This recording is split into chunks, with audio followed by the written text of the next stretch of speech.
सृजन होता जाता है, पालन होता जाता है, संहार होता जाता है, सृजन होता जाता है, पालन होता, संहार, ये बराबर लीला चल रही है। किसका सृजन? अपने आप से अपने आप का सृजन। किसका पालन?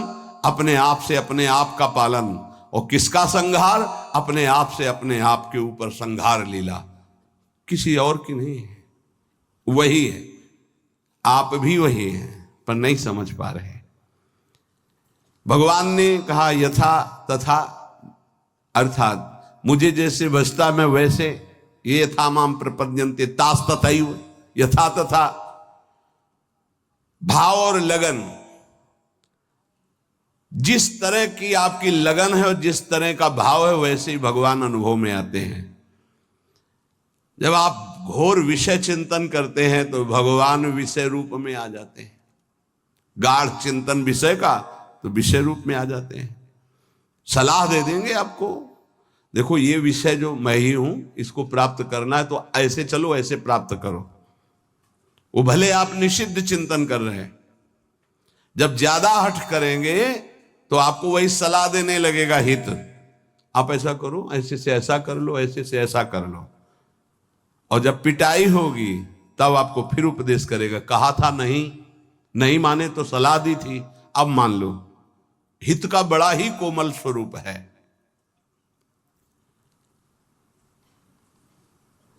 यदि आप भाव से लगन से प्रभु की तरफ चलें तो उधर से प्रभु चल पड़ते हैं। और आपकी चाल और प्रभु की चाल में बड़ा अंतर है। त्रिभुवन में सबसे तेज गति चलने वाला मन है, वायु से भी अत्यंत वेगवान मन है।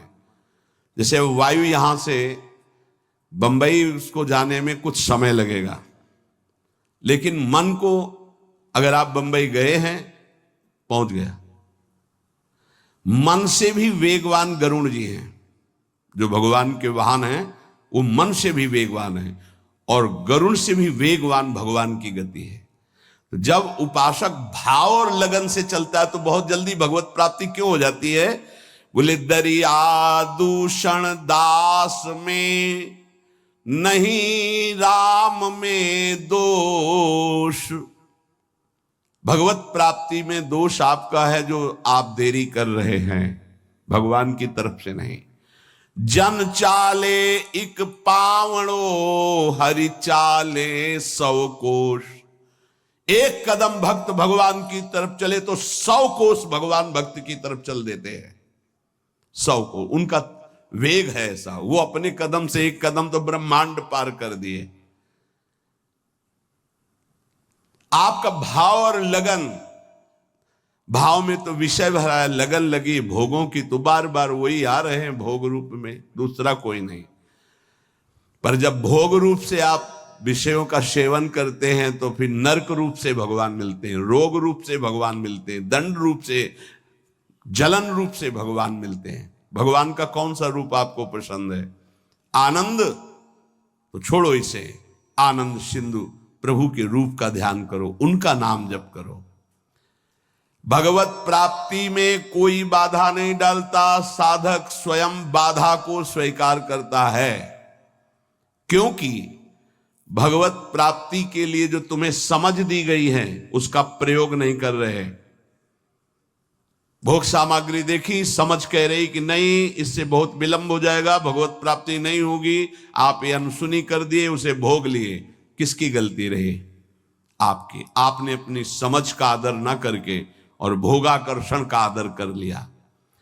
अपने समय को, अपने जीवनी शक्ति को, अपने समझ को भगवत प्राप्ति के योग में लगाना चाहिए। आप भगवत प्राप्ति के वियोग में लगा रहे हैं, दूरी बनाने में लगा रहे हैं। चलना इधर है, चल इधर रहे, इसमें कमी आपकी है।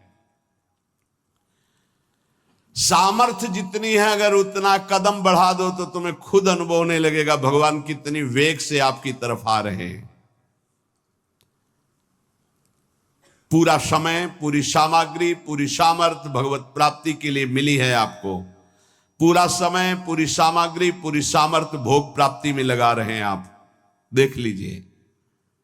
कारण समझ सामग्री समय का दुरुपयोग कर रहे हैं क्योंकि तुम्हारे अंदर लगन नहीं, अगन नहीं भगवत प्राप्ति की। भक्ति किसी साधन विशेष से नहीं प्राप्त होती, कर्मों से नहीं प्राप्त होती, भगवान की पूर्ण शरणागति से होती है। कई बार इनकी चर्चा हुई, पूर्णता कैसे होती है। हे हृदय से प्रभु की शरण, यदि परमार्थ में उतरे हो तो चैन नहीं है। यहां दरस बिन दुखन लागे नैन, जब से तुम बिछुरे प्यारे कबो न पायो चैन। बेचैनी बढ़नी चाहिए। जब बेचैनी बढ़ती साधक में कृपा से, तो वो समझता है परेशानी बढ़ रही है और उसको मिटाने के लिए भोगों में उतर जाता, खत्म। अरे वही बेचैनी तो विरह बनती है, तुम समझते कहां हो। जब आपके अंदर जलन होती, बेचैनी होती, घबराहट होती है, तो वही जाकर विरह बनती है। हा प्राणनाथ, अब जिया नहीं जा रहा आपके बिना, वही भगवत साक्षात्कार कराती है। आप समझ नहीं पा रहे, आपको लग रहा है मेरे साधन में कमी हो गई जो बेचैनी बढ़ रही। यही साधन की परिपक्व अवस्था है जो बेचैनी बढ़ रही। प्यारे समझिए, आपका हृदय तो जलता है, आप में जो अशांति सी महसूस हो रही है, अभाव सा महसूस हो रहा है, ये कृपा हुई है आपके अंदर। यही अभाव आपके अंदर ऐसा भाव पैदा करेगा कि आप चिल्ला चिल्ला कर रोने लगेंगे, प्रियाजू अब रहा नहीं जा रहा, सहा नहीं जा रहा, अब आ जाइए। बन गई बात। जहां आपके अंदर ऐसा भाव आया, बेचैनी बढ़ी, तो आप उसको चैन प्राप्त करने के लिए भोगों का चयन कर लेते हैं। बस गई वो। बोले अब थोड़ा, कल किसी ने कहा था कि आपके कथनानुसार मैं जब चलता हूं तो भारी घबराहट पैदा हो जाती है, और जब हम आपकी हर बात छोड़ देते हैं तो एक तसल्ली से मिलती है और शांति मिल जाती है। क्या शांति मिल जाती? मन। अब विषय भोगने को मिलेगा, अब स्वतंत्रता मिल गई। अब और जहां अनुशासन में वो जलता है कि मेरी हर वासना की आपूर्ति हो जाएगी, आप समझ नहीं पा रहे।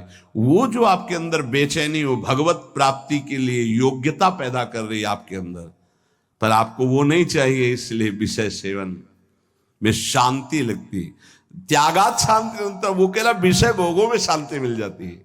यही बुद्धि की बात है, बहुत खराब बुद्धि हो चुकी।